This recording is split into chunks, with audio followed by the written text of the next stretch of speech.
부담 관련 안건에 대해서 보건복지부 장관께서 보고하시겠습니다. 네, 보건복지부 장관입니다.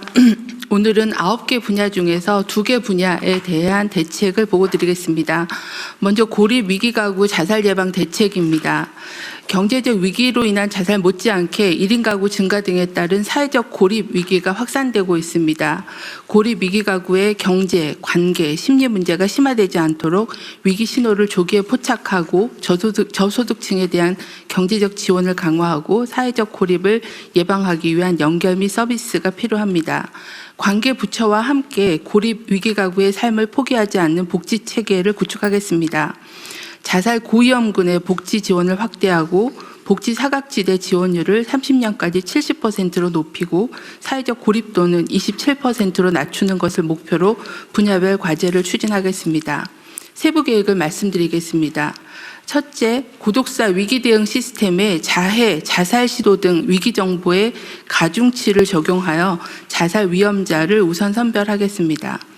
복지 사각지대 발굴 시스템에는 자살 관련성이 큰 과다 채무, 불법 사금융 피해 등 금융 위기 정보의 연계를 확대하고 심각한 금융 위기 가구의 복지를 연계할 수 있도록 금융 관계 기관과 지방 정부 간 긴급 의뢰 체계를 확대하겠습니다.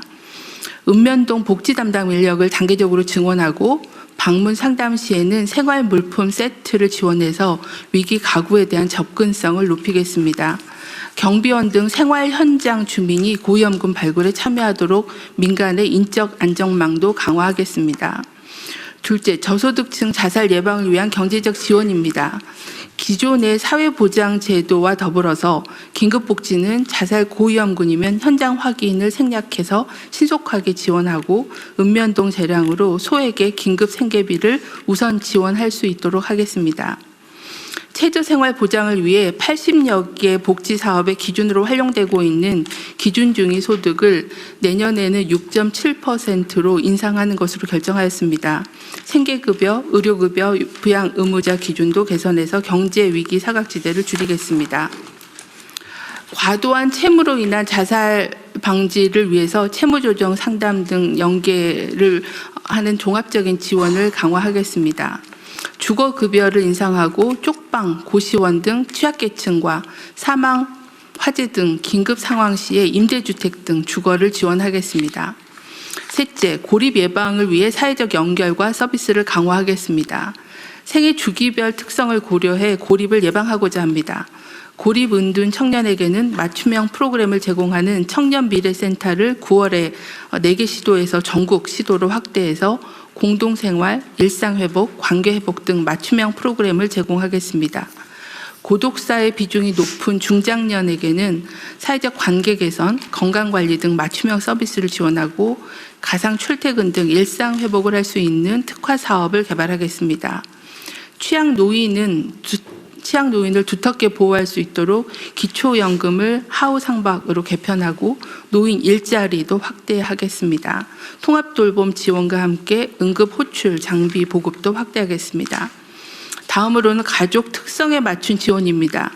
외로움과 가사활동에 어려움을 겪는 1인 가구에 대해서는 관계, 돌봄, 소비 등 생활 영역별 역량 강화를 지원하겠습니다. 한부모 가족에 대해서는 긴급 심리 상담을 우선 지원하고 다문화 가족의 적응 지원을 위한 자조 활동과 함께 자녀 교육, 언어, 법률 등 원스톱으로 지원하겠습니다. 북향민에 대해서는 8월까지 위기가구 실태조사를 통해 자살 고위험군을 집중 관리하겠습니다.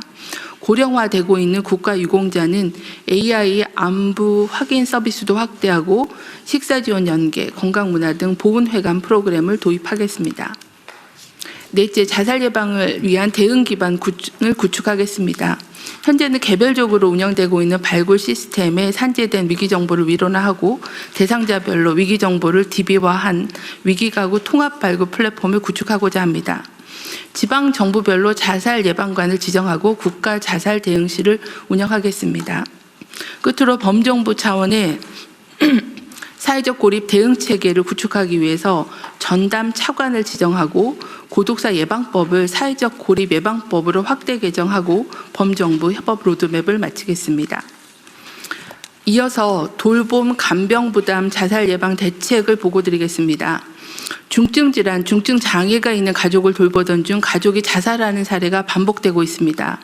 돌봄 부담에 따른 자살 사례를 분석해 보면 주로 고령 부부 사이에서의 간병, 중증 장애 자녀를 돌보던 중에 있었으며 장기간 홀로 24시간 쉼 없이 가족을 돌보던 중 돌보던 가족 본인도 심각한 질병이나 우울증을 앓게 되거나 한계에 봉착했다고 판단했을 때 안타까운 자살 사건들이 발생한 것으로 파악되었습니다. 그간 지역사회 통합돌봄 전국 시행, 발달장애인 통합돌봄 등 공적 돌봄 체계를 지속 확대해 왔으나 여전히 가족이 주 돌봄자일 수밖에 없는 환경에서 특히 나홀로 돌봄 중에 있는 가족에 대한 지원은 한계가 있었습니다. 돌봄 부담이 가족 자살로 이어지는 고리를 끊어내기 위해서 관계부처와 함께 돌보는 가족의 건강한 삶과 생명을 지키는 국가를 실현하겠습니다. 돌봄 부담에 따른 가족의 위기 신호를 빠르게 포착 지원하고 가족의 돌봄 부담을 완화하며 가족 돌봄자의 소진을 예방할 수 있는 서비스와 체계적인 정책 기반을 만들어 가겠습니다. 세부 추진 과제입니다. 첫째, 돌봄 자살 위기 가족을 먼저 찾아가겠습니다. 올해 하반기 사회보장 데이터를 활용해서 중증 치매, 발달장애인 등 돌보는 가족 중 돌봄 부담이 높을 것으로 예상되는 자살 고위험 가구를 집중 발굴, 조사하겠습니다. 돌보는 가족이 고령자이거나 돌봄 서비스를 일정 기간 미이용한 경우 등을 우선적으로 발굴할 계획입니다. 이렇게 발굴된 고위험 가구에는 긴급 돌봄 서비스를 지원해서 돌봄 부담을 줄이고 정신건강 전문 상담도 연계하겠습니다. 가족 돌봄 청년에 대해서는 일상 돌봄 서비스를 지원하고 장기 요양 시설 급여를 지원하겠습니다. 이와 더불어 가족들이 겪고 있는 복합적인 위기 해소를 위해서 통합적으로 사례 관리를 하고 통합 돌봄 서비스를 우선적으로 연계하겠습니다. 돌봄의 시작 단계부터 가족 돌봄 부담 정도를 파악하고 자살 위험 신호를 조기에 포착하겠습니다.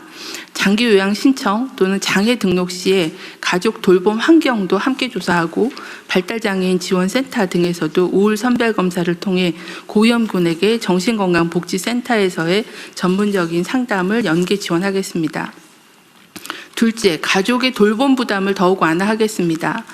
중증 장기 요양 수급자의 방문 요양 지원을 지속적으로 확대하고 방문 재활, 방문 영양, 병원 동행 등 신규 서비스 개발 등을 통해서 다양한 재가 서비스를 확대하겠습니다. 심한 도전 행동으로 가족의 부담이 큰 체중증 발달 장애인을 위한 맞춤형 1:1 돌봄, 24시간 긴급 돌봄 서비스도 확대하겠습니다. 농어촌 등 인프라가 취약한 인구 감소 지역에서도 돌봄이 원활히 제공될 수 있도록 기반을 강화하겠습니다. 현재 돌봄 서비스 수요 공급 현황에 대한 실태 분석을 하고 있습니다. 이를 토대로 서비스 취약지에 대해서는 공공 인프라를 통한 서비스 제공 기반을 강화하겠습니다. 농어촌 어르신을 위해 주민 조직 등 지역 자원을 활용한 돌봄 서비스도 지속 지원하겠습니다. 치매나 발달장애처럼 고난도의 돌봄이 필요한 경우 이를 처음으로 접하는 가족에게 단계별 돌봄 정보와 경험을 전수하고 상담과 교육도 더 강화하겠습니다. 셋째, 가족 돌봄자가 지치지 않게끔 돕겠습니다. 중증 치매 수급자 가족이 휴식을 통해 회복할 수 있도록 단기 보호, 종일 방문 요양을 제공하는 가족 휴가제 이용을 활성화하겠습니다. 또한 발달장애인의 가족 휴식 지원 대상도 확대하겠습니다. 가족의 돌봄 간병 때문에 실직하지 않도록 가족 돌봄 휴가, 휴직제도 사용 대상을 확대하는 등 제도 개선을 하겠습니다. 간병비 등으로 경제적 어려움을 겪는 가족을 위해 내년 상반기부터 요양병원 간병급여를 도입하고 긴급복지 생계지원금을 인상하고 가족 돌봄 청년의 자기 돌봄비 지원도 개선하겠습니다. 마지막으로 정책 기반을 만들겠습니다. 가족 돌봄자에 대한 실태조사와 함께 돌봄 간병 부담을 자살 원인으로 분류 분석해서 기초 자료를 구축하겠습니다. 또한 다양한 돌봄 특성을 고려한 돌봄 위기가구 등을 통합적으로 발굴하는 위기가구 통합 발굴 플랫폼을 구축하겠습니다. 정부는 돌봄 간병으로부터 국민의 생명을 지키기 위해 최선을 다하겠습니다. 이상 보고를 마치겠습니다. 지금 이게 자살 관련된 대책은 부처별로 따로따로 지금 순차적으로 보고하고 있는 건가요? 네, 지금 9개의 대책을 마련을 했고 그걸 각 부처별로 그 주되게 하는 영역들을 9개 단위로 지금 해서 계속 좀 보고 있습니다. 네. 어쨌든 그 계속 보기로 하고요. 일단은 이게 지금 자살 원인은 뭐 아주 다양할 텐데 그 마지막 단계는 거의 어쨌든 정신 질환으로 네. 우울증으로 이환되는 경우가 많을 것 같고, 근데 그 원인이 이제 사는 게 고통스럽고 또 외롭고 힘들어서 그런 거 아니겠어요? 근데 네. 결국은 사는 것보다 죽는 것보다 사는 게 힘든 상황? 어쨌든 그런 상황 때문일 텐데, 어쨌든 그 여러 원인 중에 하나가 이 빚쟁이, 되게 뭐 보면은 가족 동반 자살 이런 거 얘기할 때 대개는 이제 빚에 쪼들려서 뭐 생계에 뭐 이 문제가 생겨서 이렇게 얘기를 하는데, 자관 이 빚 문제 여기도 지금 표현으로 되어 있기도 한데, 이게 해결할 수 없는 빚에 대한 경각심은 정말 끊임없이 가져야 됩니다. 그러니까 그 금융위도 있을 테고, 금융위 어디 계세요? 네, 금융위. 그러니까 이 해결할 수 없는 채무는 정리를 하는 게 채권자에게도 채무자에게도 사회에도 다 좋다는 거예요. 자주 말씀드리지만 빚을 지면 뭐 장기를 팔아서라도 갚아야 된다.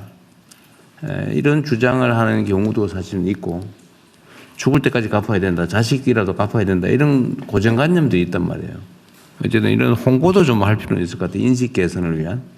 그리고 더 중요한 거는 선진국들이 하는 것처럼 시스템에 의해서 갚을 수 없는 부채는 청산을 한다, 세출을 바랄 수 있게 한다라고 하는 것을 끊임없이 현장에서 실현을 좀 해줘야 됩니다.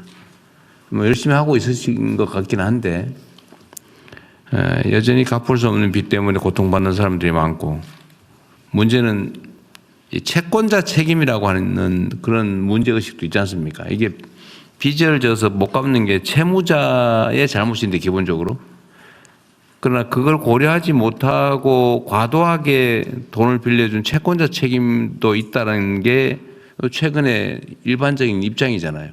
과거와는 다르게. 그리고 전문적인 대출업자들은 일정 부분의 채무가 이행불능 상태가 될 거다라는 걸 다 감안을 해가지고 그 비용으로 다 사전 처리가 되지 않습니까? 그러니까 실제로 예견된 상황이 벌어져서 못 갚는 경우는 그럼 원래 청산을 하는 게 원래 예정되어 있는 거죠. 근데 너무 인색하단 말이에요. 그래서 이거는 좀 더 적극적으로 좀 해주면 좋겠어요. 그리고 시스템적으로 전에도 한번 봤는데,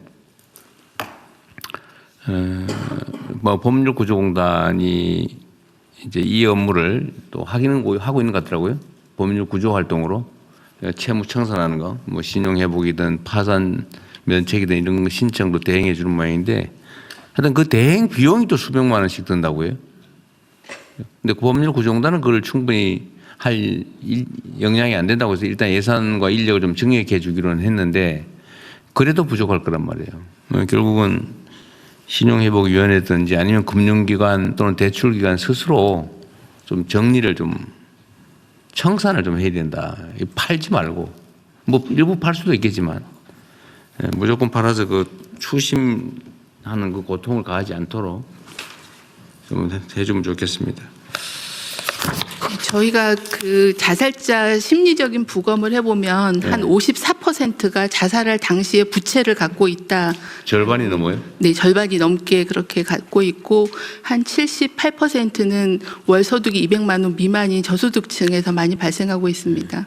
현재 그 올해 5월까지의 잠정적인 자살 통계가 나왔는데요. 올해는 한 733명이 5월까지 감소해서 전년 대비 12.3% 정도의 자살자가 감소해서 5월까지는 계속 한 달에 한 150명 가까이 자살자가 감소하고 있는 추세는 계속 유지는 하고 있습니다. 주된 이유가 경제적인 위기에 대한 원인이 좀 제일 많이 감소한 걸로 보고 보고 있어서 계속 그 금융 위기자에 대한 발굴과 또 복지 서비스 또는 심리 상담 서비스 연계하는 것들을 그 금융 그 기관들 또는 금융 관련된 부처들하고 계속 연계를 강화하고 있는 중입니다. 지금 우리가 연간 공식 통계로 잡히는 자살자 숫자만 해도 14,000명이 넘죠. 작년에 13,900명이 사망하셨고요. 올해 5월까지는 한 5,200여 명 정도 보고되고 있습니다. 어쨌든 각 부처에서 노력해준 덕에 많이 줄고는 있는데 어쨌든 그것도 사실은 여전히 많은 상태죠. 네. 지금 OECD 평균 대비 우리가 한 3배 정도 된다는 3배 거 아니에요? 가까이 높습니다. 어쨌든 우리가 관심을 많이 못 기울였기 때문에 생긴 일인데 좀 더 챙겨주시기 바라고요. 아까 말씀하신 복지부 장관 말씀하신 것처럼 이제 다 드러나는 것은 어쨌든 살기 어렵다, 먹고 살기 어렵다, 빚 때문에 못 살겠다. 뭐 그게 지금 70%? 네, 부채를 갖고 사망하신 분이 한 54% 정도고요. 월소득 200만 원 미만이 한 78%. 가난 때문에. 경제적인 위기가 상당히 큰 영향을 미칩니다. 월소득 200은 가구 단위를 말하는 거죠? 네, 그렇습니다. 개인이 아니고. 어쨌든 살기 어려워 생긴 문제인데 그래서 기초연금 이거 정비하는 거 있지 않습니까? 기초연금 정비도 복지부 소관이거든요. 네, 복지부가 지금 정부 내에서 최종 조율을 하고 있는 상황입니다. 네. 어쨌든 우리 국민 여러분께서도 한번 관심 가져주시면 좋을 부분인데 과거에는 국민 기초연금이 이제 20만 원 정도로 소액이었기 때문에 이제 70%까지 다 지급하는 걸로 그렇게 정리가 됐지 않습니까? 똑같이. 근데 지금은 35만 원? 지금은 34만 9,700원이어서 35만 원. 35만 원쯤 되는 금액을 계속 연간 3% 정도 증액해 가고 있죠. 물가 상승률만큼 네. 인상하고 있습니다. 계속 증액을 하고 있어서 이게 지금 35만 원에 이르렀고 부부로 따지면 한 70만 원 가까이 되는데 앞으로 우리 계획으로는 부부라는 이유로 감액하지는 않는다. 그 지금 20% 감액하고 있는 거 안 하기로 했잖아요. 네, 저소득층부터 좀 단계적으로 완화하는 방안을 검토 중에 있습니다. 네. 어쨌든 또 한 가지는 이제 하후 상박형으로 앞으로 올라갈 부분이나 이거 하후 상박형으로 좀 하자. 그러니까 지금 상위 70%라니까 월 소득이 가구당으로 따지면 700만 원? 부부하면 700만 원이라고 그랬던가요? 선정 기준이 기초연금 선정 기준이 현재는 소득 산정액으로 한 247만 원 정도 1인당 247만 원 정도인데요. 그거는 소득과 재산을 다 산정한 소득 산정액 기준으로 247만 원 정도. 그럼 부부 기준으로 가구 두 명으로 하면 월 소득이 500만 원씩 안정적으로 꼬박꼬박 나오도 지금 이제 기초연금을 지급하고 네. 있는 거죠. 이론적으로는. 네. 그래서 이게 우리가 이제 결국 세금으로 하는 일인데 월 소득이 500만 원 가까이 되는 안정적으로 고정적으로 500만 원 가까이 되는데도 기초연금을 부부의 경우 70만 원. 그러니까 뭐 이제 나 죽어야 되겠다 이렇게 생각하는 부부는 깎았으니까 한 50만 원 정도인가요? 네, 50몇만 원 정도죠. 하면 이게 그 50몇만 원이 가진 가치가 너무 다르다는 거예요. 네. 그래서 이걸 좀 하후 상박형으로 좀 조정을 좀 하자. 그리고 실제로는 기초연금을 지급해야 되는데 뭐 기준이 좀 이상해 가지고 좀 지원해야 되는데 빠지는 사람도 있고. 네. 뭐 굳이 해야 되나 싶은 경우에도 하는 경우가 있고. 요거 조정을 좀 해야 되는 상황이죠. 예. 그래서 실질적으로 좀 번잡하더라도 세부 기준을 좀 잘 만들어 주기 바랍니다. 네, 방안을 지금 정부 부처 내에서 논의 중에 있고요. 정리되면 또 말씀드리겠습니다. 어쨌든 이게 사망자와